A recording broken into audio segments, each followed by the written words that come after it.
আমি বাস্তব সত্য কথা একটা বলা যায়, দুষ্ট বন্ধু ভালো, শত্রুও ভালো না যদি সে পিছে কূটনীতি করে। আমার সামনে সে অনেক ভালো, পিছে যায় কূটনীতি করে। এই কূটনীতি করা যে কি, এইটা একমাত্র মানসিকতা, মন মানসিকতা থাকলে, তার ভিতরে আল্লাহ বিবেক বিবেচনা থাকলে জানে মানুষে যে কূটনীতি করাটা কি। মানুষের মুখে মুখে বলা হয় কূটনীতি, কিন্তু এগুলা তো আসলে কূটনীতি যেটা বলা হয়, এটা তো কূটনীতি কথা করা হয়েছে মুনাফিকি।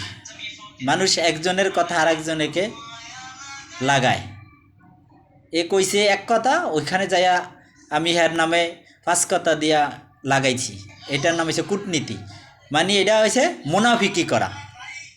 আর মুনাফিকি করা আল্লাহ পাক রব্বিল আলামিন মুনাফিকের সহজে ক্ষমা করবে না। কিলিগা সহজে কোনো মানুষের যদি কেউ ব্যথা দেয়, এটা আল্লাহ পাক রব্বিল আলামিনও ক্ষমা করবে না। আল্লাহ পাক রব্বিল আলামিন মানুষের বলছে যে তুমি পরের দোষটা চাপা দাও, তোমার দোষটা একদিন আমি আল্লাহ পাক রব্বিল আলামিন আমি তোমার দোষটা চাপা দিব। যদি আপনি এইটা পরের দোষ না চাপা দিতে পারেন, আপনি পরের ক্ষমা করতে শিখেন নাই, আপনারা কিভাবে ক্ষমা করবে আল্লাহ পাক রব্বিল আলামিন? আপনি নিজেই ক্ষমা করতে পারেন না, তাহলে আপনারা কি আরেকজনে কিভাবে ক্ষমা করবে?